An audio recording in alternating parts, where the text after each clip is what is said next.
दयातल सद्गुरु प्रभु महाराज को जय। श्री दयानंद शेख बुरहानुद्दीन सद्गुरु प्रभु महाराज को जय। माता शिलार बेबी अम्मगारी की जय। श्री निजानंद मेटपल्ली सत्यनारायण सद्गुरु प्रभु महाराज को जय। माता चंद्रमाమ अम्मगारी की जय। श्री सदानंद पसुपुलेट सीतम्మ गारी की जय। పెద్దలందరకు జై। గురుభక్త బృందమునకు జై। సమస్త మానవాళికి జై। దయాతల సద్గురు ప్రభు महाराज को जय। गुरुर् ब्रह्मा गुरुर्विष्णु गुरुर्देवो महेश्वर गुरु साक्षात् परब्रह्म तस्मै श्री गुरवे नमः। श्री दक्षिणामूर्ति समारंभां श्री शिवरामदीक्षित मध्यमां श्री बुरहानार्य पर्यंतं वंदे श्री गुरु परंपरां। दयातल सद्गुरु प्रभु महाराज को जय। ఈరోజు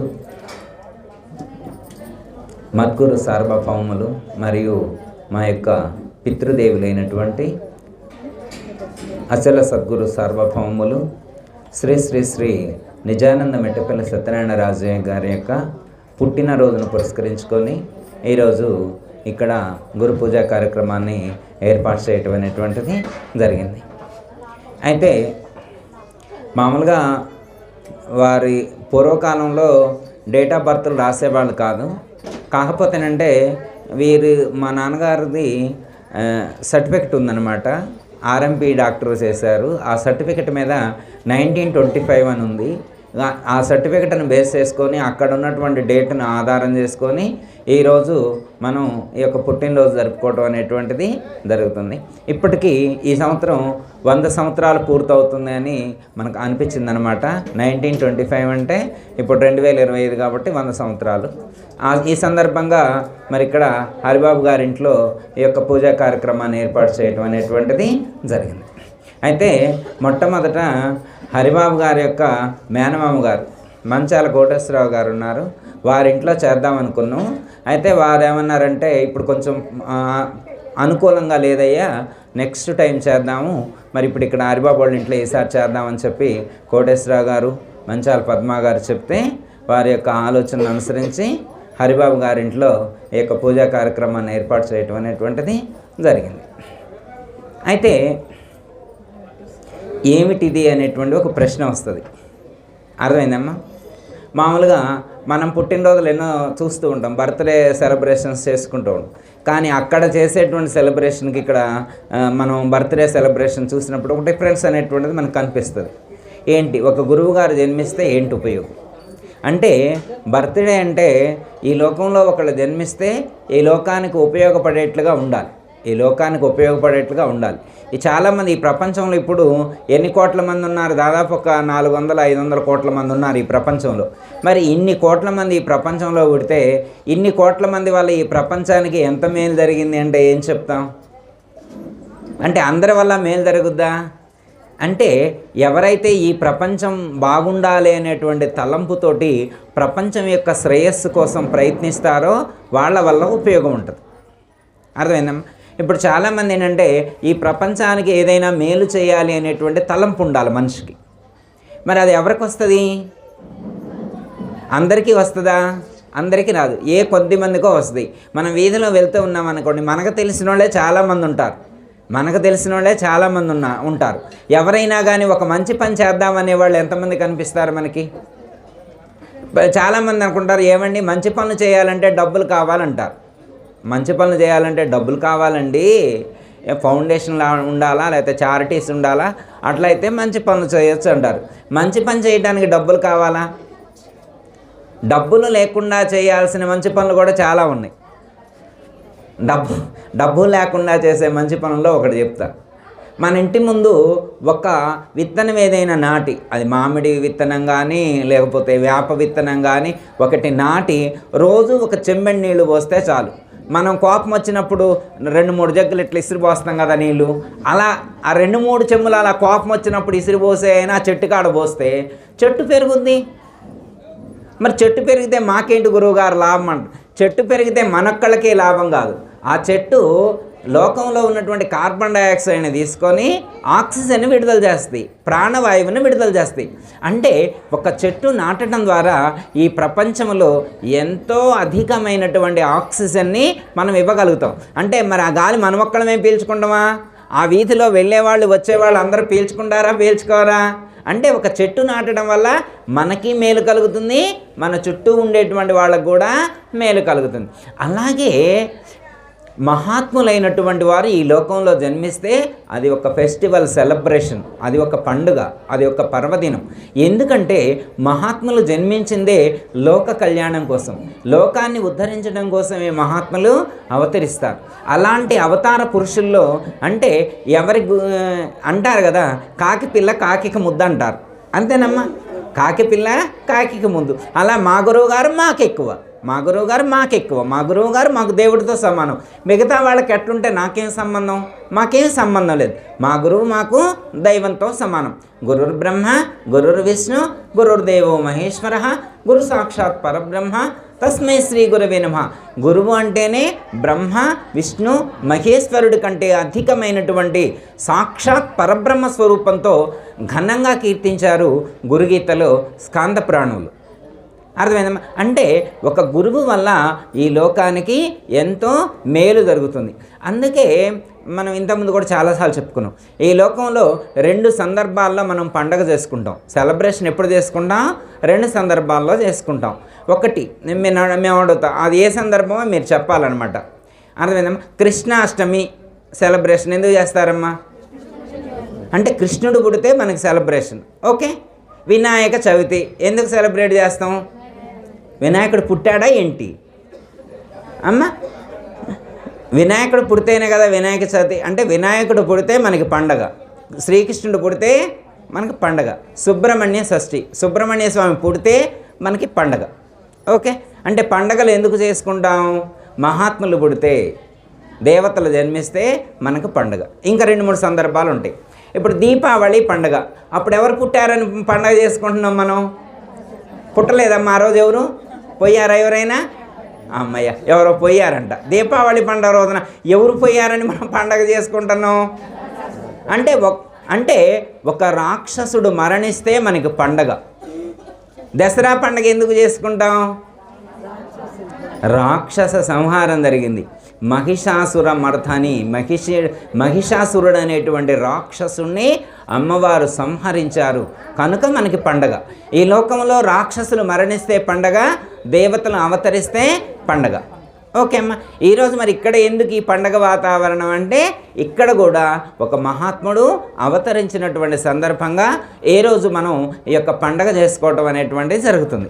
అయితే వీరి వల్ల ఎవరికి ఉపయోగం కలిగిందండి అని అనొచ్చు. అంటే ఉపయోగం కలిగిన వాళ్ళు ప్రత్యక్షంగా చెప్తారు. కొంతమంది తెలియదు అనమాట. ఏదో గురుగారు పూజ అంటే వచ్చిన వాళ్ళు ఉంటారు, వాళ్ళకి తెలియదు అనమాట వారి గురించి. వారికి 3000 మంది శిష్యులు ఉన్నారు. ఆ గురువుగారికి 3000 మంది శిష్యులు ఉన్నారు. అంటే 3000 మందిని వారు మార్చారు. 3000 మంది మనసుల్లో మార్పు తీసుకొచ్చారు. ఈ ప్రపంచంలో వారు జన్మించినందువల్ల ఏం ఉపయోగం ఈ ప్రపంచానికంటే, ఈ ప్రపంచంలో అంటే భూభారం తగ్గిస్తారంటారు కమ్మ. 3000 మంది యొక్క మనస్సులను మార్చి వాళ్ళను మహాత్ములుగా తీర్చిదిద్దారు. అందుకోసం ఈరోజు పండుగ, అందుకోసం ఈరోజు మనకి పండుగ. ఆ సందర్భంగా మనం పూజ చేసుకోవడం అనేటువంటిది జరుగుతుంది.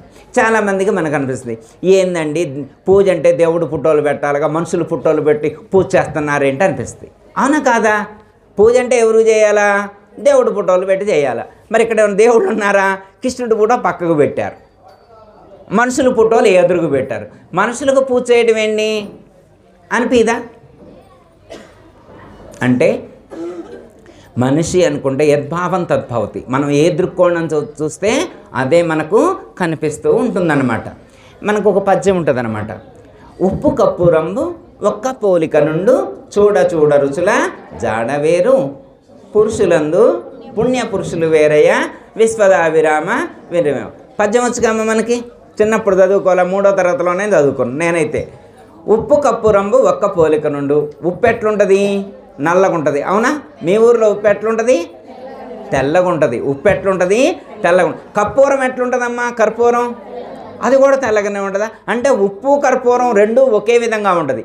ఉప్పు కర్పూరంబు ఒక్క పోలిక నుండు అంటే ఒకే పోలికతో ఉంటాయి, రెండు ఒకే విధంగా ఉంటాయి. చిన్నపిల్లలకి ఇచ్చినవి అనుకో అమ్మా, ఉప్పు నోట్లో వేసుకున్నట్టే కర్పూరం కూడా నోట్లో వేసుకుంటుంది. తేడా అనేటువంటిది తెలియదు. మరి ఆ తేడా ఎప్పుడు తెలుస్తుంది? ఉప్పుకి కర్పూరానికి తేడా ఎప్పుడు కనుక్కోగలుగుతాం? ఉప్పు కప్పు రమ్ము ఒక్క పోలికను, చూడ చూడ రుచుల జాడవేరు, చూడ చూడ రుచుల జాడవేరు. ఉప్పుని నోట్లో వేసుకున్న దానికి అలాగే కర్పూరాన్ని నోట్లో వేసుకున్న దానికి ఆ వేరియేషన్, ఆ డిఫరెన్స్ అనేటువంటిది మనకి తెలుస్తుంది. అలాగే పురుషులందు పుణ్య పురుషులు వేరయ్యా. అందరూ పురుషుల్లాగానే ఉంటారు, కానీ పుణ్య పురుషులు అంటే పుణ్యాన్ని ఆర్జించినటువంటి వాళ్ళు, మహాత్ములైనటువంటి వారు, వాళ్ళ యొక్క జీవన విధానం చాలా డిఫరెన్స్గా ఉంటుంది. వాళ్ళ యొక్క ఆచరణ విధానం చాలా అద్భుతంగా ఉంటుంది, ఆదర్శవంతంగా ఉంటుంది. అందుకే పురుషులందు పుణ్య పురుషులు వేరయ్యా అంటే పుణ్యాన్ని ఆర్జించినటువంటి మహాత్ములు వేరు అని చెప్పడం అనేటువంటిది జరిగింది. ఎందుకు ఆ డిఫరెన్స్ ఏంటంటే, మహాత్ములు జ్ఞానంతో జీవిస్తారు. మహాత్ములు ఎలా జీవిస్తారు? జ్ఞానంతో జీవిస్తారు. మళ్ళీ మనకి ఎమ్మటే ప్రశ్న, ఏం గురువుగారు మాకు ఆ మాత్రం జ్ఞానం లేదనుకుంటున్నారా అంటాం. మనం ఏమంటాం? మేమేమన్నా తక్కువ చదువుకున్నామా? ఎంఎస్సీ చేసినాం, లేదా ఎంఏ చేసినాం, పిహెచ్డి చేసినాం, గోల్డ్ మెడలిస్టు, యూనివర్సిటీ టాపర్ అనేవాళ్ళు కూడా ఉంటారు. అయితే ఇక్కడ అలాంటి లౌకికమైనటువంటి జ్ఞానాన్ని గురించి చెప్పట్ల. అయితే లౌకికంగా భౌతికమైనటువంటి జ్ఞానాన్ని సంపాదించుకున్నటువంటి వారు చాలామంది ఉండొచ్చు, కానీ ఇక్కడ ఆధ్యాత్మిక సంబంధమైనటువంటి జ్ఞానం అధికంగా ఎవరికైతే ఉంటుందో వాళ్ళని ఇక్కడ మనం పరిగణలోకి తీసుకోవడం అనేటువంటిది జరిగింది. పురుషులందు పుణ్య పురుషులు వేరయ్యా అంటే వాళ్ళు పుణ్యాన్ని ఆర్జించుకున్నటువంటి వాళ్ళు, అర్థమైందమ్మా? అందుకే వారు పూజనీయులయ్యారు. అందుకే వారు ఏమయ్యారు? పూజనీయులయ్యారు. ఇప్పుడు మేము మనుషులమే, వాళ్ళమే మనుషులమే అని అన్నారు అనుకోమ్మ. ఇప్పుడు ఎవరైనా కానీ ఒకళ్ళని ఇక్కడ తీసుకొని కూర్చోబెట్టి వీళ్ళందరూ నమస్కారాలు చేస్తా అంటే ఎంతమంది చేయించుకుంటారమ్మా? మనం వెళ్తూ ఉంటే కొంచెం మన కాలు వాళ్ళ చేతికి తగిలినా దేనికి తగిలినా ఎమ్మటే నమస్కారం చేస్తాం, అవునా కాదా? మరి ఇంతమంది వచ్చి, మరి నాయనగారు 3000 మందికి ఉపదేశం ఇచ్చారంటే 3000 మంది వచ్చి వారికి నమస్కరించానా కానీ వారు నమస్కరింపజేసుకున్నారు. ఎందుకు అంటే వారికి ఆ సామర్థ్యం ఉంది, అర్థమైందమ్మా? అయితే అందరూ పూజింపబడటానికి ఇష్టపడరు. మనకి నమస్కారం చేస్తా అన్నా మనం నమస్కారం చేయించుకోం. ఎందుకంటే నమస్కారం చేయించుకోవడానికి కూడా ఒక క్వాలిఫికేషన్ ఉండాలి, ఒక అర్హత ఉండాలి. చిన్న ఎగ్జాంపుల్ ఒకటి చెప్తాను అన్నమాట. బ్రహ్మంగారు శిష్యుడు తెలుసమ్మా? ఏం పేరు? సిద్ధయ్య గారు. వారి పేరు ఏం పేరు? సిద్ధయ్య గారు. సిద్ధయ్య గారు ఇస్లామిక్, బ్రహ్మంగారు హిందువు. అయితే కొంచెం కాంట్రవర్సీ వస్తుంది, భేదాభిప్రాయాలు ఏర్పడతాయి. అయితే వాళ్ళు ఏమంటారంటే, ఇస్లామిక్ వాళ్ళందరూ మన యొక్క మతానికి అవమానపరుచుతున్నాడు, వెళ్ళి హిందువుల దగ్గర తిరుగుతూ ఉన్నాడని చెప్పి వెళ్ళి ఆయన తీసుకొని వస్తారు. కొంచెం కంప్లైంట్ ఇస్తారనమాట. నవాబు గారి దగ్గర తీసుకొని వస్తారు. నవాబు గారి దగ్గర తీసుకొని వచ్చిన తర్వాత నిల్చోబెడితే ఇప్పుడు మనం ఎవరైనా కనిపిస్తే నమస్తే అంటామానమా? ఆయన ఈయన వచ్చి గమ్ముని నిల్చున్నాడు. సై లేదు అంటే నమస్కారం చేయట్లా. ఆ పక్కన ఉన్నటువంటి వాళ్ళందరూ అడిగారు, ఏమి అలా చేస్తావు? వచ్చిన తర్వాత నవాబ్ గారికి సలాం చేయటం తెలియదా నీకు అంత అహం పెరిగిందా, అంత గర్వం పెరిగిందా అంటారు. అప్పుడు ఈయన అంటాడు, నాకు ఎప్పుడూ కూడా నవాబు గారంటే గౌరవమే, కానీ నేను చేసేటువంటి నమస్కారాన్ని స్వీకరించేటువంటి అర్హత ఒక్క నా గురువుకే ఉంది. ఈ ప్రపంచంలో నా నమస్కారాన్ని స్వీకరించేటువంటి యోగ్యత ఎవరికీ లేదు అంటారు. అంటే నీ నమస్కారానికి అంత శక్తి ఉందా అంటారు. అవును, నా నమస్కారానికి అంత శక్తి ఉంది అంటారు. ఏది? ప్రూవ్ చేయి అంటారు. ప్రూవ్ చేస్తే మన తర్వాత మిగలగా. ప్రూవ్ చేయాలంటే నేను నమస్కారం చేస్తే అవతలైన మిగలాలిగా. అందుకని నేను ఎక్స్పెరిమెంట్ చేయాలంటే, ప్రూవ్ చేయాలంటే మనుషుల మీద కాదు, ఏదైనా ఒక స్టోన్ తీసుకురండి అని చెప్తారు. ఒక పెద్ద నల్ల రాయి తీసుకొని వచ్చి అక్కడ హాల్లో పెడతారనమాట. అందరినీ ఎడంగా వెళ్ళమని చెప్పి దానికి 3 చుట్లు ప్రదక్షిణ చేసి నమస్కారం చేసి ఓం శ్రీమద్ విరాట్ పోతులూరి వీరబ్రహ్మేంద్ర స్వామి నమః అని చెప్పి ఒక్క నమస్కారం చేస్తారు. నమస్కారం చేయగానే ఆ రాయి పగిలి ముక్కలై ఛిద్రమై పడిపోతుందన్నమాట. అప్పుడు నవాబు గారికి కానీ అక్కడ ఉన్నటువంటి వాళ్ళందరికీ కూడా కనువిప్పు కలుగుతుందన్నమాట. అంటే ఈయన యొక్క నమస్కారానికి ఇంత శక్తి ఉంది అని చెప్పి గుర్తించడం అనేటువంటిది జరుగుతుందన్నమాట. అప్పుడు చెప్తారనమాట, మరి నీకే ఇంత శక్తి ఉంటే నువ్వు మొన్న మధ్య వెళ్ళావు గురువు దగ్గరికి, ఈయన ఎప్పుడు వెళ్ళాడు? ఈ మధ్యనే వెళ్ళాడు గురువు. ఈ మధ్యన వెళ్ళి సాధన చేసేటువంటి నీకే ఇంత శక్తి ఉంటే మరి నీ గురువుకి ఇంకా ఎంత శక్తి ఉంటుంది? కాబట్టి ఒక్కసారి నీ గురువు యొక్క దర్శనం కావాలి, వెళ్ళి నీ గురువుని ఒక్కసారి మా ఆస్థానానికి తీసుకొని రా అని చెప్పడం అనేటువంటిది జరుగుతుంది. అప్పుడు ఈయన వెళ్ళి ఆ యొక్క బ్రహ్మంగారిని నవాబ్ గారు ఆస్థానానికి తీసుకొని రావడం అనేటువంటిది జరుగుతుంది. వచ్చిన తర్వాత అక్కడ ఏం చేస్తారంటే నాన్ వెజ్ పెడతారు. బ్రహ్మంగారికి నాన్ వెజ్ వాళ్ళు పెట్టడం నాన్ వెజ్ పెట్టినా కానీ వేరొకసారి మంత్రం స్మరిస్తే సంకల్పం చేస్తే ఆ నాన్ వెజ్ ప్యూర్ వెజ్గా మారుతుంది. చూసే వాళ్ళకి వేరే విధంగా కనిపించినా కానీ ఈయనకి ప్యూర్ వెజ్ లాగే ఉంటుంది. ఆ ప్యూర్ వెజ్ స్వీకరించడం అనేటువంటిది జరుగుతుంది. అంటే ఏంటంటే అర్థం, నమస్కరింపబడేటువంటి యోగ్యత అందరికీ ఉండదు. ఆ నమస్కారాన్ని స్వీకరించేటువంటి అర్హత కూడా ఉండాలి. అదే ఇక్కడ చెప్తారన్నమాట. ఎందుకంటే ఈ ప్రపంచంలో సద్గురువుకి సశిష్యుడికి మధ్య ఉండేటువంటి బాండింగ్ అలాంటిదన్నమాట. ఈ ప్రపంచంలో గురువు కంటే శ్రేష్టమైనటువంటిది మరొకటి లేదు అని చెప్పడం అనేటువంటిది జరిగింది. గురుగీతలో చెప్తారు, నగురోరధికం నగురోరధికం నగురోరధికం నగురోరధికం శివశాసనత శివశాసనత శివశాసనత అని చెప్పారు. గురువు కంటే అధికమైనటువంటిది లేదు లేదు లేదు లేదు లేదు అని చెప్పారు. ఎందుకు గురువు కంటే అధికమైనటువంటిది లేదు అని చెప్పి పరమేశ్వరుడు చెప్పాడు అంటే, మనకు కొన్ని రహస్యాలు తెలియదన్నమాట. కొన్ని రహస్యాలను ఛేదించాలంటే మనం ఎన్ని ప్రయత్నాలు చేసినా అది సాధ్యం కాదు. చాలామంది హిమాలయ ప్రాంతాలకు వెళ్ళి అక్కడ ఎముకలు కొరికేటువంటి చలిలో అనేకమైనటువంటి ప్రయత్నాలు చేసి సాధన చేస్తూ ఉంటారన్నమాట, దైవ దర్శనం కావాలని. అలా ప్రయత్నాలు చేసినటువంటి లక్షలాది మంది సాధకులకు కూడా సాధ్యం కానటువంటి రహస్యాన్ని ఇక్కడ ఒక సాంప్రదాయబద్ధమైనటువంటి సద్గురువుని ఆశ్రయించడం చేత హైటెక్ సిటీలో కూడా అంతటి అద్భుతమైనటువంటి జ్ఞానాన్ని అందిస్తున్నారు. హిమాలయ ప్రాంతాలకు వెళ్ళి సాధన చేసినా సాధ్యం కానటువంటి జ్ఞానాన్ని హైదరాబాద్ సిటీలో, హైటెక్ సిటీలో, లేదా బెంగళూరు సిటీలో, లేదా కర్నూలు సిటీలో, ఇలా అనేకమైనటువంటి పరిణితి సాధించినటువంటి నగరాలలోనే ఇలాంటి గొప్పదైనటువంటి జ్ఞానాన్ని అందించేటువంటి సద్గురువులు మనకు కనిపిస్తూ ఉన్నారు. అంటే ఈ జ్ఞానం మనకి హిమాలయాలు వెళ్తే రాదు, కాశీ వెళ్తే రాదు, అలహాబాద్ వెళ్తే రాదు, శబరిమల వెళ్తే రాదు. ఎప్పుడు వస్తుంది అంటే ఆ జ్ఞానాన్ని అనుభూతమంచుకున్నటువంటి తత్వజ్ఞాని ఎవరైతే ఉంటారో అలాంటి తత్వజ్ఞానిని ఆశ్రయించినప్పుడు మాత్రమే అలాంటి జ్ఞానం మనకి అనుభవానికి వస్తుంది.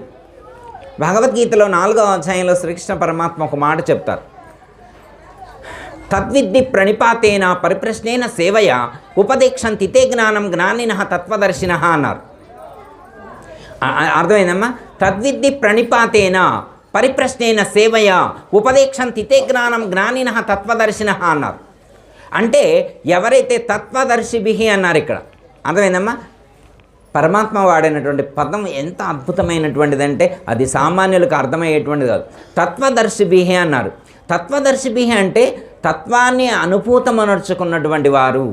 ఎవరైతే తత్వాన్ని అనుభూతమనర్చుకుంటారో వారిని ఆశ్రయించినప్పుడు మాత్రమే ఆ తత్వజ్ఞానం వారు అందించగలుగుతారు అని చెప్పడం అనేటువంటిది. మరి అది అందరికీ సాధ్యమవుతుందా? అది అందరికీ సాధ్యమయ్యేటువంటిది కాదు. ఇప్పుడు మనం తీర్థయాత్రలు వెళ్ళామనుకోమ్మా, తీర్థయాత్రలు వెళ్తే ఏమవుతుంది? దైవాన్ని మనం ఒక విగ్రహం రూపంలోనే, ఒక చిత్రపట రూపంలోనే చూస్తాం. కానీ దైవాన్ని లోపల దర్శించేటువంటి వాడు, విశ్వమందంతటా దర్శించేటువంటి జ్ఞానం కావాలి. తన లోపల విశ్వమందంతటా దైవాన్ని దర్శించేటువంటి జ్ఞానం సాధకుడికి కావాలి. మనకు చెప్తారంట, వెన్న చేతబట్టి వివరంబు తెలియక ఘృతము కోరునట్టి అతని భంగి తాను దైవమయ్యుండి దైవంబు వెదకురా విశ్వదాభిరామ వినురవేమ. విన్నారమ్మ ఎప్పుడన్నా పద్యం ఇది? వెన్న చేతబట్టి వివరంబు తెలియక ఘృతము కోరునట్టి అతని భంగి తాను దైవమయ్యుండి దైవంబు వెదకురా విశ్వదాభిరామ వినురవేమ అన్నాడు. అంటే తాను దైవమైనప్పుడు వేరే దైవాన్ని వెతుకుతాడా? అంటే తాను దైవం అనే నమ్మకం తనకుంటే, తాను దైవము అనేటువంటి జ్ఞానం తనకుంటే ఇక ప్రయత్నం చేయడు. తాను దైవం అనేటువంటి నమ్మకం లేనప్పుడు, తాను దైవము అనేటువంటి జ్ఞానం లేనప్పుడు దైవాన్ని వేరే చోట ఎదుగుతాడు. దైవాన్ని వేరే చోట ఎతుకుతాడు.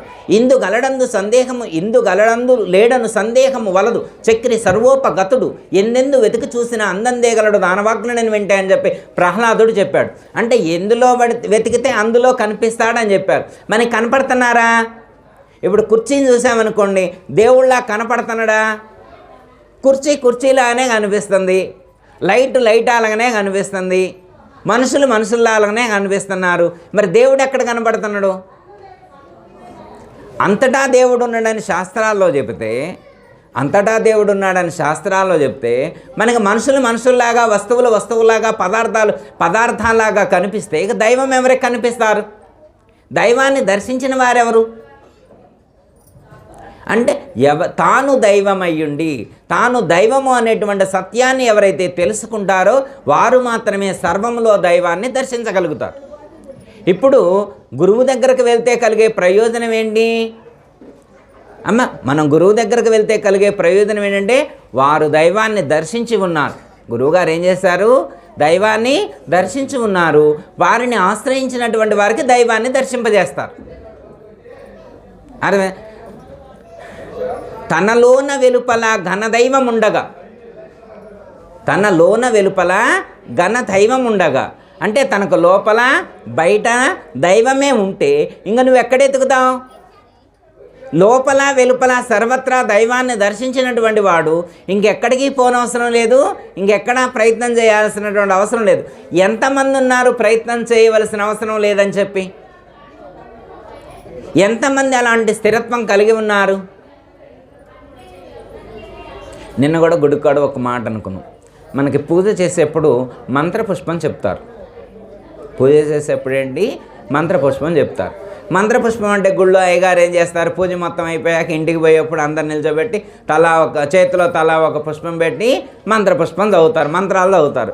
తర్వాత కళ్ళకద్దుకొని ఆ పుష్పాన్ని అక్కడ సమర్పిస్తే వెళ్ళి దేవుడి దగ్గర సమర్పిస్తారు. ఇక అయిపోయింది, మంత్రపుష్పం సమర్పించడం అయిపోయింది. ఇందాక పూజ చేసినప్పుడు కూడా మంత్రపుష్పం చదివారు. అంటే పూజలో మంత్రపుష్పాన్ని సమర్పించడం అనేటువంటిది ఆనవాయితీ.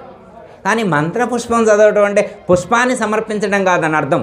మంత్రం చదివి పుష్పాన్ని సమర్పించడం కాదు అక్కడ చెప్పబడినటువంటి అర్థం. ఒక నిష్ణాతుడైనటువంటి సాధకుడు, ఒక సిద్ధి పొందినటువంటి సాధకుడు చేసేటువంటి ప్రక్రియ మంత్రపుష్పాన్ని సమర్పించడం.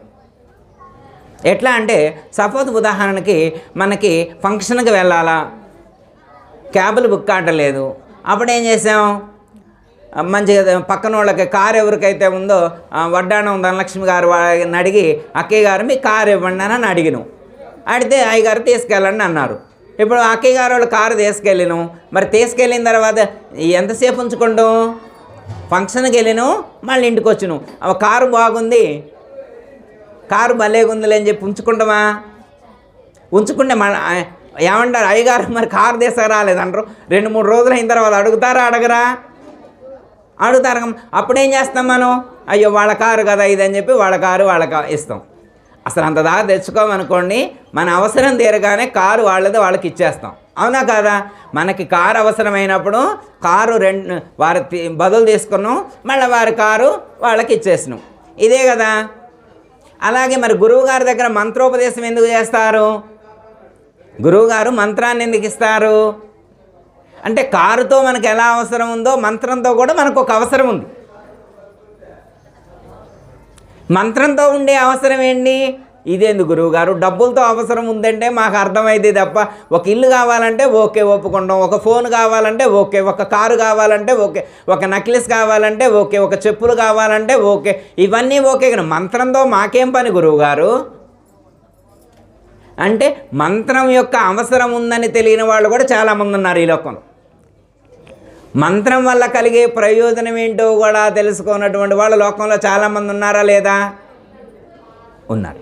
అయితే మంత్రం ఎవరైతే అనుష్ఠానం చేస్తారో వాళ్ళ లోపల ఉన్నటువంటి మలినాలు తొలగిపోతాయి, మంత్రశక్తి వాళ్ళలో ప్రసరితమవుతుంది. మంత్ర అనుష్ఠానం చేసేటువంటి వాళ్లకు మంత్రశక్తి యొక్క తరంగాలు వాళ్ళలో ప్రసరితమై వాళ్ళ యొక్క స్థూల సూక్ష్మ కారణ శరీరాలన్నింటినీ కూడా శుద్ధి చేసి వాళ్ళను పునీతులను చేస్తుంది, పవిత్రులను చేస్తుంది.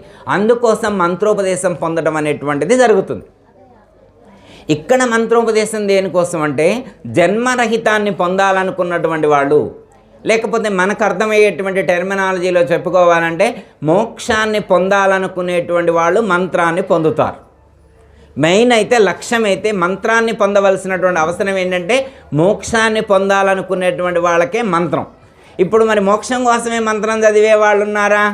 మోకాళ్ళ నొప్పులు వస్తే ఒక మంత్రం, తలకాయ నొప్పి వస్తే ఒక మంత్రం, కడుపు నొప్పికి ఒక మంత్రం, డబ్బులు రాకపోతే ఒక మంత్రం, డబ్బులు ఇవ్వకపోతే ఒక మంత్రం, పిల్లగాడికి ఉద్యోగం రాకపోతే ఒక మంత్రం, అమ్మాయికి పెళ్లి కాకపోతే ఒక మంత్రం, బొచ్చడు మంత్రాలు ఉన్నాయి. ఇప్పుడు ఆ మంత్రాల గురించి చెప్పట్లా ఇక్కడ. సప్తకోటి మహామంత్ర చిత్త విభ్రమ కారక ఏక ఏవ పరో మంత్రో గురురిత్యక్షరద్వయం అని చెప్పారు. ఈ లోకంలో ఉన్నటువంటి సప్తకోటి మహామంత్ర 7 కోట్ల మంత్రాలన్నీ కూడా మన యొక్క చిత్తాన్ని భ్రమింపజేస్తాయి. ఇప్పుడు సపోజ్ మీకు 1,00,000 రూపాయలు కావాలని మీ మంత్రం చదివారనుకోండి, ఆ 1,00,000 వచ్చినాయి అనుకోండి, మళ్ళీ 1,00,000 కావాల్సినప్పుడు చదువుతామా లేదా? పక్కింటి పిన్నిగారికి 1,00,000 కావాలనుకో, పిన్నిగారు మీకు 1,00,000 కావాలా? నా దగ్గర మంత్రం ఉంది, 1,00,000 వచ్చే మంత్రం ఉంది, దా కూర్చో చెబుతాను. ఈ పిన్నిగారు అయిపోయింది, తర్వాత వదిన గారు ఇట్రా నీకు 1,00,000 రావాలా, ఇగో మంత్రం ఉంది. అంటే సప్తకోటి మహామంత్ర చిత్త విభ్రమకార, మన యొక్క చిత్తమును భ్రమింపచేస్తాయి మంత్రాలు. మంత్రాలు స్మరణ చేయటం వల్ల సంతృప్తి కలగదు, ఇక నాకు చాలు అనేటువంటిది ఉండదన్నమాట. అలాంటి మంత్రాలను ఉపదేశించేటువంటి వారు కాదు ఈ గురువుగారు.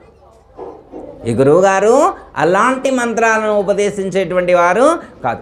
మంత్రాలకు మూలమైనటువంటి మంత్రం ఏదైతే ఉన్నదో, మూల మంత్రం ఏదైతే ఉన్నదో అలాంటి మూల మంత్రాన్ని ఉపదేశించేటువంటి వారు ఈ గురువుగారు. ఎవరైతే అలాంటి మూలమంత్రాన్ని అనుష్ఠానం చేస్తారో, అలాంటి మాలామంత్రాన్ని అనుష్ఠానం చేస్తారో వారికి ఉన్నటువంటి సమస్త భ్రాంతులన్నీ కూడా తొలగిపోయి ఖచ్చితంగా వారికి జన్మరహిత స్థితి, మోక్షం అనేటువంటి స్థితి వారికి సిద్ధిస్తుంది. అందులో ఏమాత్రం కూడా సందేహించవలసినటువంటి అవసరం లేదు.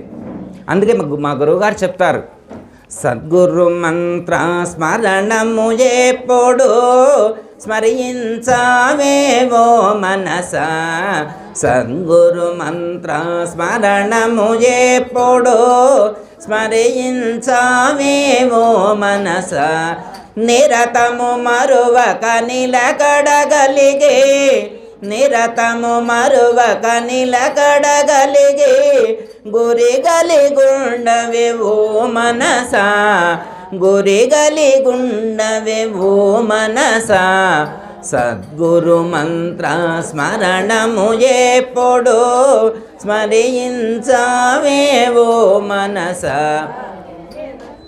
అంటే ఆ సద్గురువు ఉపదేశించేటువంటి మంత్రాన్ని నిరంతరం స్మరించు ఓ మనస. నిరతము మరువక నిలకడగలిగి, మర్చిపోకుండా నిలకడతో మళ్ళా 96 ఆలోచనలు పెట్టుకొని మనసును ఎక్కడో పెట్టి గ్రైండర్లో వేసి ఇడ్లీ పప్పు రుద్దినట్లు, అర్థమైందమ్మా? గ్రైండర్లో వేసి ఇడ్లీ పప్పు రుబ్బినట్టు నోట్లో మంత్రం వేసి నవిలి నవిలి నవిలి రుబ్బుతూ ఉంటారన్నమాట. అంటే మనసు ఉండదు, మంత్రం నోరు మంత్రం చదువుతుంటుంది, మనసు మొత్తం తిరిగి వస్తుంటుంది. అలా స్మరణ చేయటం వల్ల ఉపయోగం ఉండదు. మనసు పెట్టి నిలకడగలిగి నిశ్చలంగా ఎవరైతే మంత్ర అనుష్ఠానం చేస్తారో వాళ్లకు ఖచ్చితంగా ఆ ప్రయోజనం అనేటువంటిది సిద్ధిస్తుంది, మోక్షం అనేటువంటిది సిద్ధిస్తుంది. కాబట్టి అలాంటి సిద్ధిని పొందేటువంటి ప్రయత్నం మనం చేయాలనుకున్నప్పుడు మనకు అలాంటి సద్గురువు లభిస్తారు.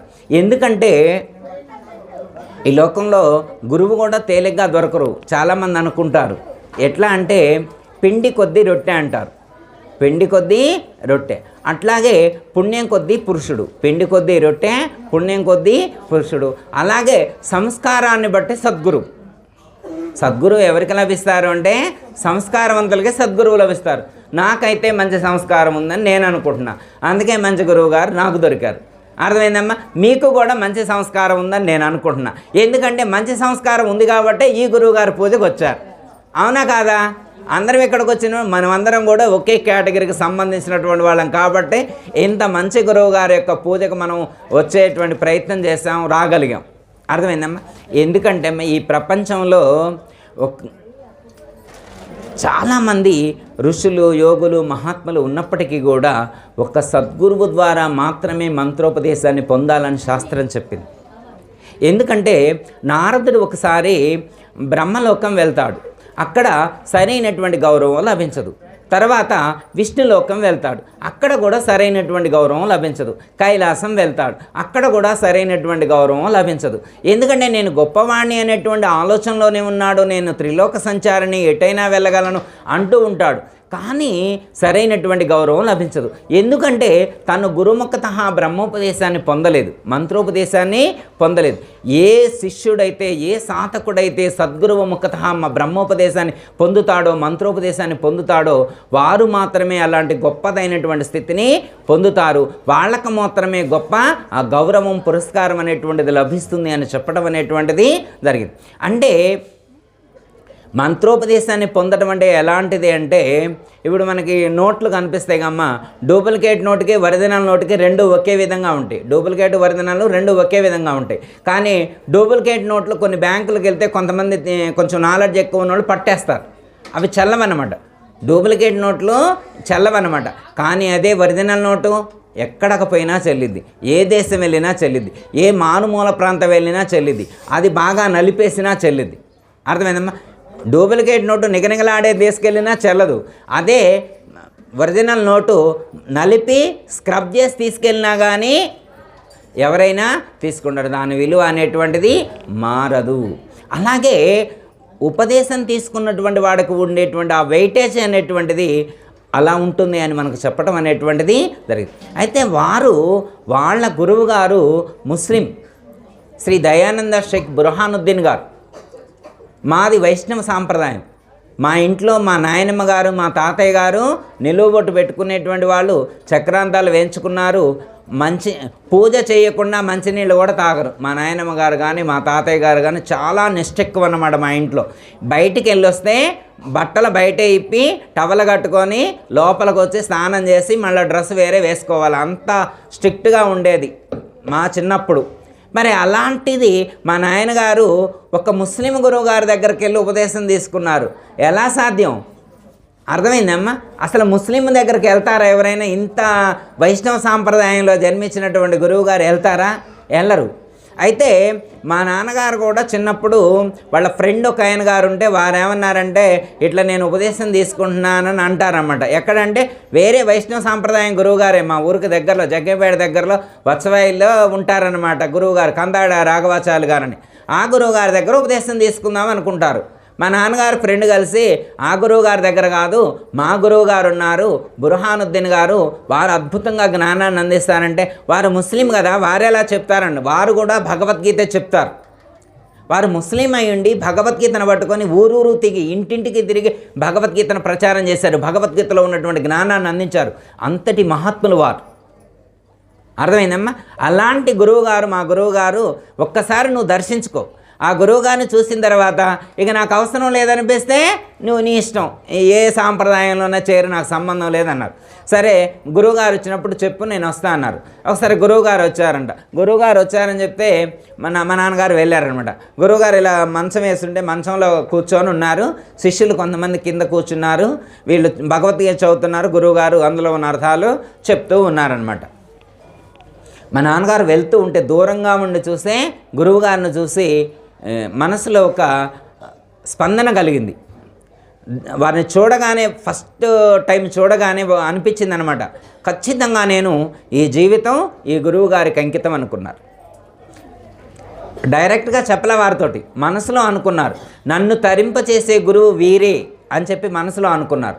వెళ్ళి వారికి నమస్కారం చేశారు, సాష్టాంగ నమస్కారం చేసి కూర్చున్నారు. కూర్చున్న తర్వాత భగవద్గీత మా నాన్నగారికి ఇచ్చారు. ఆ పక్కనున్నోళ్ళు ఇచ్చి చదవండి నాయన అన్నారు. అంటే అప్పుడు మా నాన్నగారు భగవద్గీత చదువుతుంటే ఆ గురువుగారు బోధ చేయటం అనేటువంటిది జరిగింది. ఆ రోజే ఫిక్స్ అయ్యారు, నాయనగారు నేను మీ దగ్గర బోధ చెప్పడం అయిపోయాక నేను మీ దగ్గర ఉపదేశం తీసుకుంటా అని చెప్పి వారికి నమస్కారం చేస్తే, సరే వారు కొన్ని రోజులైన తర్వాత వారికి ఉపదేశం ఇవ్వడం అనేటువంటిది జరిగింది. అంటే చూడండి, అసలు గురువు యొక్క అవసరం ఉందని ఎంతమందికి తెలుసు? మంత్రం పొందాలనే విషయం చాలామందికి తెలియదు. అసలు గురువు యొక్క అవసరం కూడా ఉందని ఎంతమందికి తెలుస్తుంది?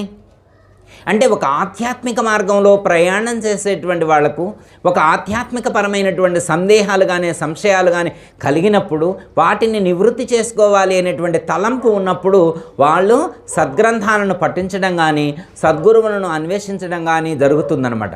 వాళ్ళు మాత్రమే ప్రయత్నం చేయగలుగుతారు, వాళ్ళు మాత్రమే ఆ జ్ఞానాన్ని పొందగలుగుతారు. ఎంతమంది ప్రయత్నం చేయగలుగుతారు చెప్పండి? అసలు ఎంతమంది మోక్షాన్ని పొందాలనుకుంటారు? ఇప్పుడు దేవాలయానికి ఎంతమంది వెళ్తారమ్మా?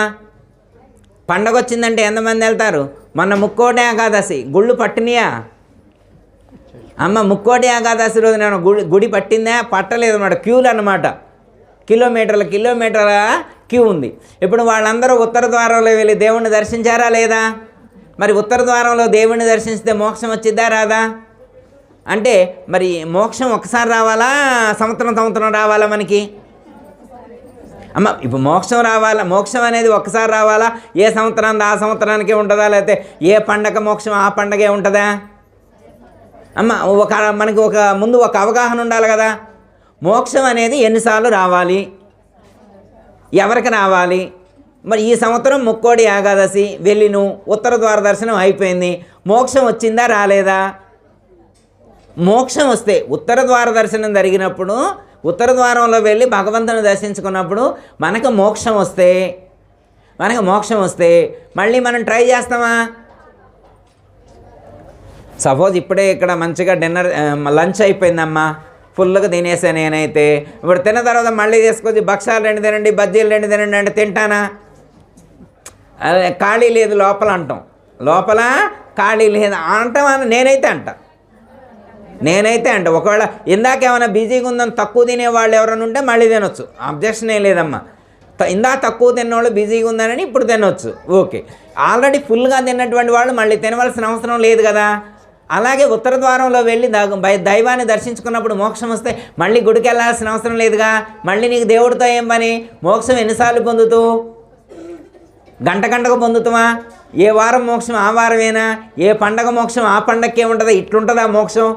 అంటే మరి మనం పొందిన మోక్షం ఏంటి? ముక్కోటి ఏకాదశి రోజున మనం పొందిన మోక్షం ఏంటి? మనం దర్శించినటువంటి దైవం ఏంటి? ఏ దైవాన్ని దర్శించడం వల్ల మళ్ళీ గుడికి వెళ్ళవలసినటువంటి అవసరము ఉండదో ఆ దైవాన్ని దర్శించడం కోసం గుడికి వెళ్ళాలి.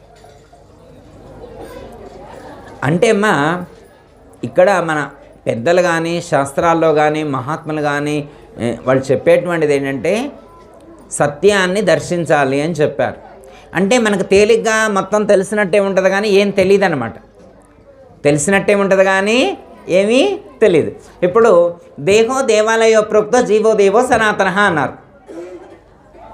తేజేత జ్ఞాన నైర్మాల్యం సోహం భావేన పూజయేత్ అన్నారు. ఏంటి అర్థం? దేహం అనే దేవాలయంలో ఎవరున్నారు? జీవుడు, దేవుడు. ఎప్పటి నుంచి ఉన్నారు? సనాతన. దేహో దేవాలయో ప్రోక్తో జీవో దేవో సనాతన. సనాతన అంటే మొన్న సండే నుంచేగా. సండే నుంచి కాదమ్మా, సండే నుంచి కాకపోతే మరి సంక్రాంతి పండుగ నుంచి అయి ఉంటుంది. సంక్రాంతి కూడా కాదా? దీపావళి నుంచి అనుకుందామా? సనాతన కాలం అంటే ఎప్పటి నుంచి అనుకో? ఏ లక్ష్మక్కయ్య సనాతన కాలం అంటే ఎప్పటి నుంచి అనుకోవాలా? పోయిన సంవత్సరం సంక్రాంతి నుంచి అనుకుందామా? కాదా? ఇక అంతకంటే ఎక్కువ శంకరాచార్యుల వారు పుట్టినప్పటి నుంచి అనుకుందామా? అప్పుడు కూడా కాదా? అంతకంటే వ్యాసుడు పుట్టినప్పుడు అనుకుందామా? అప్పుడు కూడా కాదా? ఇంకా అంతకంటే ముందా? సృష్టి ఆరంభమైనప్పటి నుంచి సనాతనం అంటే పురాతనం. ఇక అంతకంటే ముందు లేదు, ఇక్కడ ఏమంటున్నారంటే దేహో దేవాలయో ప్రోక్తో జీవో దేవో సనాతన. ఎంతమంది ఉన్నారంటే? 2 ఉన్నారంట. ఎక్కడ?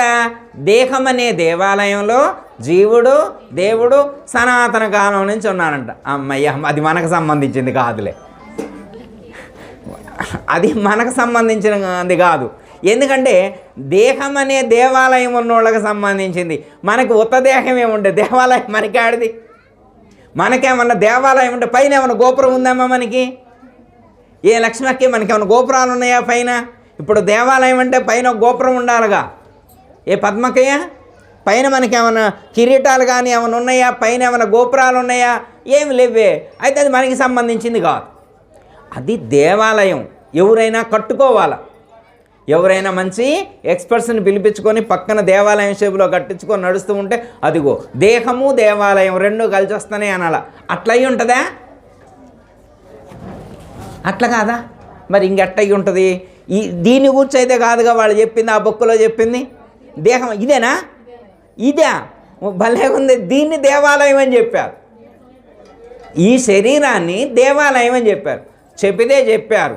దాంట్లో ఏమని జీవో దేవో సనాతన, జీవుడు దేవుడు సనాతన కాలం నుంచి. అసలు దీని ఆయుష్ ఎంత? ఇది పుట్టింది ఎప్పుడు? 52 ఏళ్ల క్రితం పుట్టింది ఇది. మరి సనాతన ఎప్పుడో ఉన్నటువంటి దేవుడు జీవుడు ఇందులో ఎందుకుంటారు? అబ్బా, అందులో చెబితే మనం నమ్ముతాం. ఏమంటే కొట్టేయం, అంతా ఉత్తదే అబద్ధం అని అంటమానమా? ఇది ఎప్పుడొచ్చే? నాకైతే 52 ఏళ్ల క్రితం వచ్చింది ఇది. ఎప్పుడొచ్చింది? 52 ఏళ్ల క్రితం వచ్చింది. మరి అంతకుముందు కూడా ఉందంట. అంతకుముందు కూడా ఏమున్నాయి? జీవుడు దేవుడు ఉన్నారు. మరి అంతకుముందు ఏ శరీరంలో ఉండుంటారు?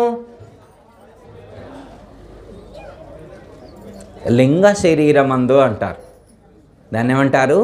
సూక్ష్మ శరీరమందున్నారు అంటారు.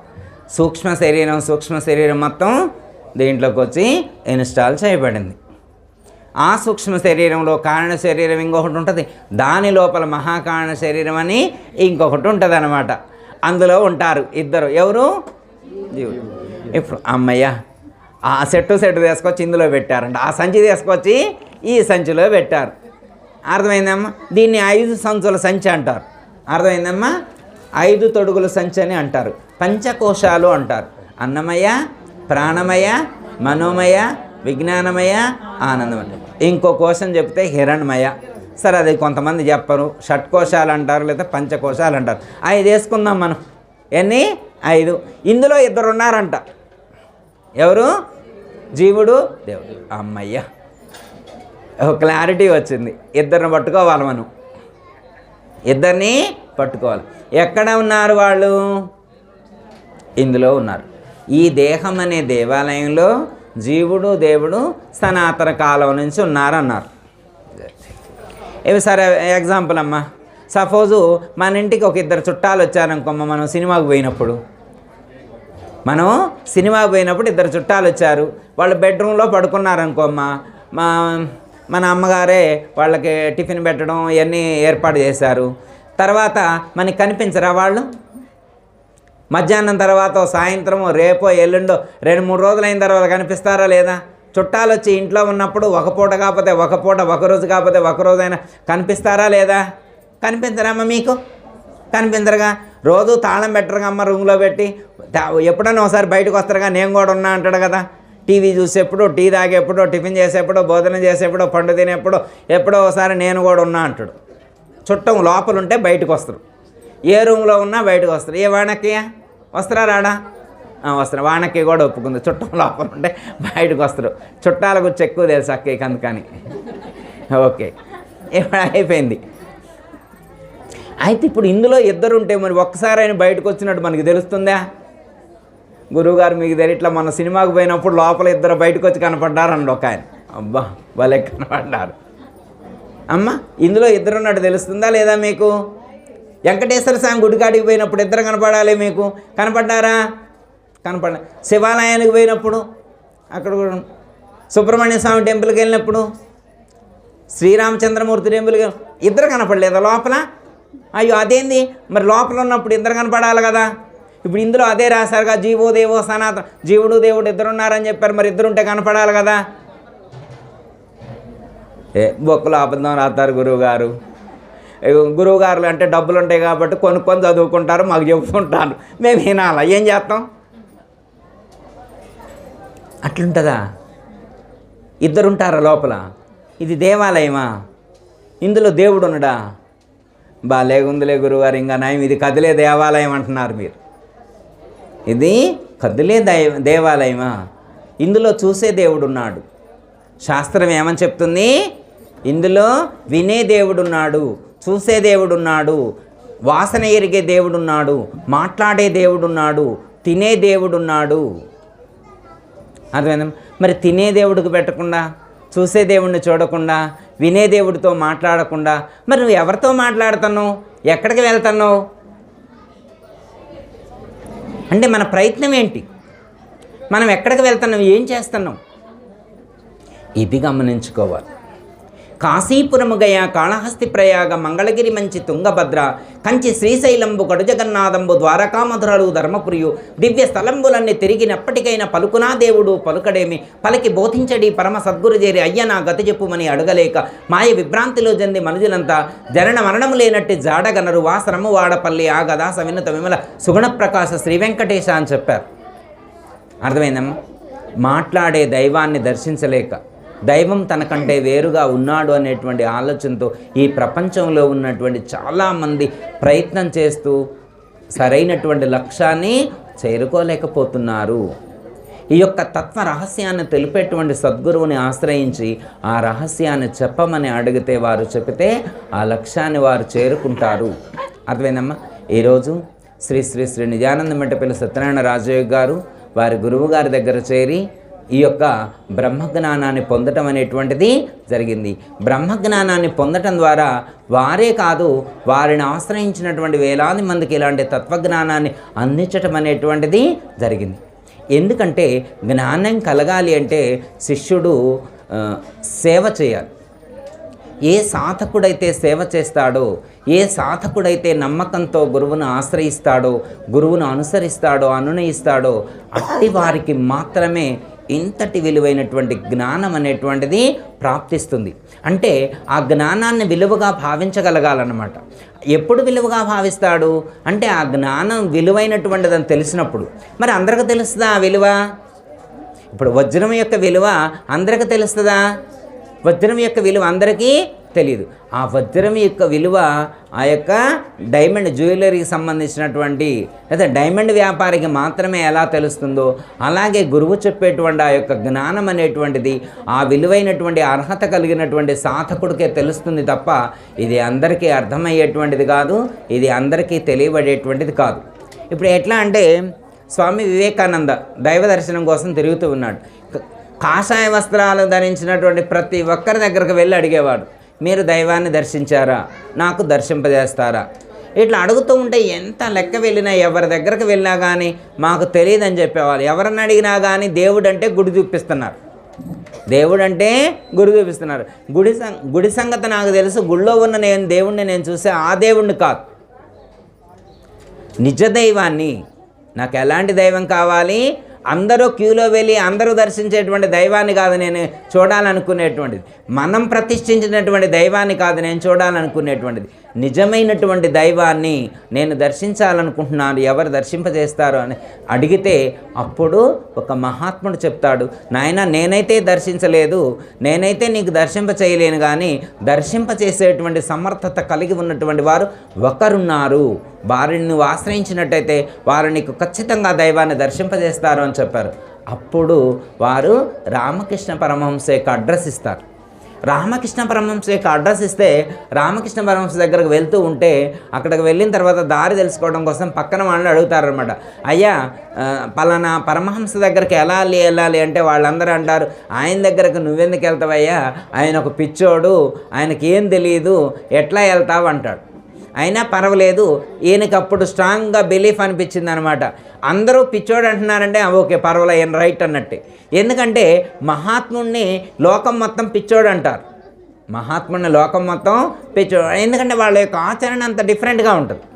అప్పుడు స్వామి వివేకానంద రామకృష్ణ పరమహంస దగ్గరికి వెళ్తే చెప్తారనమాట, అయ్యా ఇన్ని సంవత్సరాలు ఎందుకు ఎక్కడికి వెళ్ళావు, నీకోసమే వెయిట్ చేస్తున్నా అని చెప్పి రామకృష్ణ పరమహంస చెప్పారట.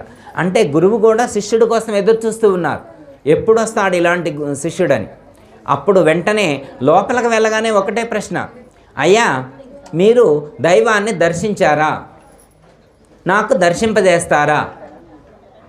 వెంటనే రామకృష్ణ పరమహంస అంటారు, దైవాన్ని నేను దర్శించాను, నీకు దర్శింపజేస్తాను. ఎలా దర్శింపజేస్తాను?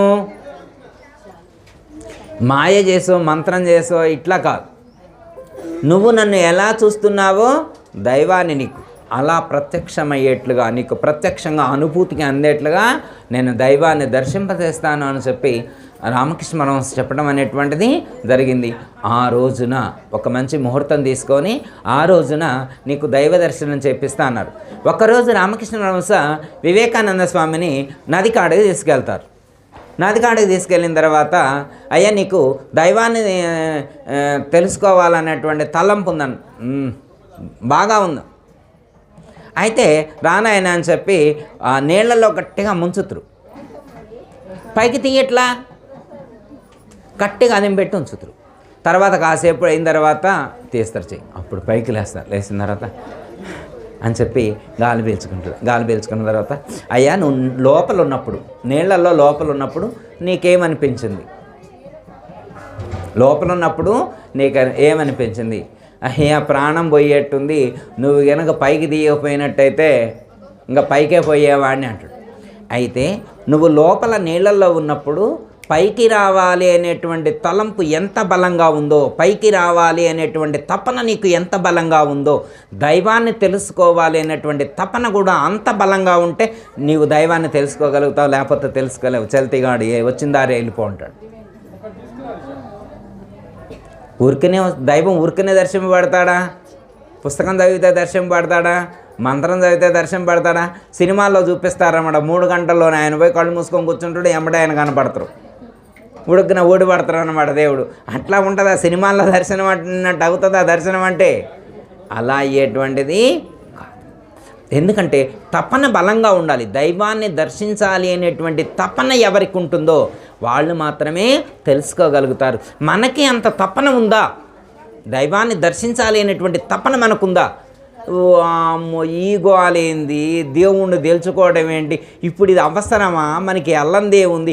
తిరుపతి వెళ్ళొస్తేనే ఎంత చికాకు పడుతుంది మనకి, ఎన్ని ఇబ్బందులు అవుతున్నాయి, ఇక దైవాన్ని తెలుసుకోవాలంటే ఎట్లా అనేటువంటి ఆలోచన. అయితే దైవాన్ని తెలుసుకోవాలంటే తపన ఎక్కువ ఉండాలన్నారు కదా. రామకృష్ణ పరమహంస వారికి కాళికాదేవి దర్శనం కాలేదని పొర్లి ఏడ్చాడట. దైవ దర్శనం కాలేదని పొర్లి ఏడ్చాడట. రామకృష్ణ పరమహంస ఏడుస్తే వచ్చినటువంటి కన్నీళ్లతో అక్కడ ఉన్నటువంటి మట్టి మొత్తం తడిచిపోయిందట. మట్టి మొత్తం అంటే ఏంటి అర్థం? దైవం కోసం తప్పించాడు. ఎప్పుడైనా కానీ ఈ ప్రపంచంలో డబ్బులు లేవని ఏడ్చిన వాళ్ళు ఉంటారు, ఇల్లు లేదని ఏడ్చిన వాళ్ళు ఉంటారు, కారు లేదని ఏడ్చిన వాళ్ళు ఉంటారు, పెళ్లి కాలేదని ఏడ్చిన వాళ్ళు ఉంటారు, సంతానం అందలేదని ఏడ్చిన వాళ్ళు ఉంటారు, ఉద్యోగం రాలేదని ఏడ్చిన వాళ్ళు ఉంటారు, దైవ దర్శనం కాలేదని ఏడ్చిన వాళ్ళు ఎంతమంది ఉంటారమ్మా? ఏదో మనలాంటి వాళ్ళు ఇంతమంది అయ్యి ఉంటారు. మీరందరూ అట్లా తప్పిస్తున్నారని నేను అనుకుంటున్నా. అవునా కదా? ఏమో గురువు గారు మీరు అన్నప్పుడైనా మేము అనకపోతే ఏమనుకుంటారో, బయటికి పోయాక అట్లా అంటాం, అనమమ్మా. అదే అంటే నిజంగా మనకి ఆ తపన ఉంటే దైవ దర్శనం అవుతుంది. తపన లేకపోతే, అందుకే భగవద్గీతలో పరమాత్మ ఒకటే చెప్తారు, శ్రద్ధావాన్ లభతే జ్ఞానం. జ్ఞానం ఎవరికి లభిస్తుంది? ఎవరికి శ్రద్ధ ఉంటుందో వాళ్ళకి జ్ఞానం లభిస్తుంది. శ్రద్ధ లేకపోతే జ్ఞానం కలగదు. శ్రద్ధ ఉండాలి, ప్రయత్నం చేయాలి. ఎవరికి శ్రద్ధ ఉండి ఎవరు ప్రయత్నం చేస్తారో వాళ్ళు మాత్రమే ఈ యొక్క జ్ఞానాన్ని పొందగలుగుతారు, తప్ప అన్యులు ఈ జ్ఞానాన్ని పొందలేరు అని చెప్పడం అనేటువంటిది జరిగింది. కాబట్టి మనందరం కూడా అట్టి తపన కలిగి ఉండి అలాంటి దైవాన్ని దర్శించి ఈ జన్మను సార్థకం చేసుకునేటువంటి ప్రయత్నం చేద్దాం. అర్థమైందమ్మా? అప్పుడు ఈ జన్మకు ఒక సార్థకత అనేటువంటిది చేకూరుతుంది. ఈ జన్మకు వచ్చినటువంటి ఒక అర్థం, పరమార్థం అనేటువంటిది చేకూరుతుంది. లేకపోతే ఉదాహరణకమ్మా, ఈరోజు మనం ఇక్కడికి రాలేదు, ఇంటికాడను ఈరోజు గడవదా మనకి? ఇంటికాడున్నా గడిచిద్ది, ఊరికి వెళ్ళినా గడిచిద్ది, సినిమాకి వెళ్ళినా గడిచిద్ది, ఫంక్షన్కి వెళ్ళినా, ఎక్కడికి వెళ్ళినా కానీ కాలం అయితే ఆగదు కదా. మన కోసమేమో ఆగుద్దా? మన కోసం కాలం ఎప్పుడూ ఆగదు. అయితే మనం మన యొక్క కాలాన్ని ఈ యొక్క ఆధ్యాత్మికత కోసం కేటాయించినాం కాబట్టి ఆ ప్రయోజనం మనకు ఖచ్చితంగా కలిగి తీరుతుంది, జరిగి తీరుతుంది. అందులో ఏమాత్రం కూడా సందేహించవలసిన అవసరం లేదు. చాలామందికి అనుకుంటారమ్మా, ఈరోజు ఇక్కడ మరి హరిబాబు గారు గురువు గారి యొక్క పూజ చేశారంటే మామూలు విషయం కాదు. అర్థమైందమ్మా? ఎంత భక్తితో చేశారు. వాళ్ళ కుటుంబం మొత్తం 2 రోజుల నుంచి ఎంత తప్పిస్తున్నారో, గురువుగారి పూజ మంచిగా చేయాలి, వచ్చిన భక్తులు ఎవరికి ఇబ్బంది కలగకూడదు, భక్తితో చేయాలి అనేటువంటి అంత భక్తితో, శ్రద్ధతో, విశ్వాసంతో, నమ్మకంతో చేశారు. వాళ్ళ శ్రద్ధ భక్తి మనకి ఇక్కడ కనపడుతుందా లేదా? ప్రతి అణువులో కూడా వాళ్ళకి ఎంత శ్రద్ధ ఉంది అనేటువంటిది మనకి ఇక్కడ కనిపిస్తుంది అన్నమాట. అలా శ్రద్ధ ఉంటేనే జ్ఞానం అనేటువంటిది లభిస్తుంది. శ్రద్ధ లేనటువంటి వాళ్ళకి జ్ఞానం లభించదు. అర్థమైందమ్మా? కాబట్టి మనం కూడా అంతే శ్రద్ధతో అలాంటి జ్ఞానాన్ని పొంది మోక్షాన్ని పొందేటువంటి ప్రయత్నం చేద్దాం. ఓకే, దయతల సద్గురు ప్రభు మహారాజుకు అందరికీ జై గురు.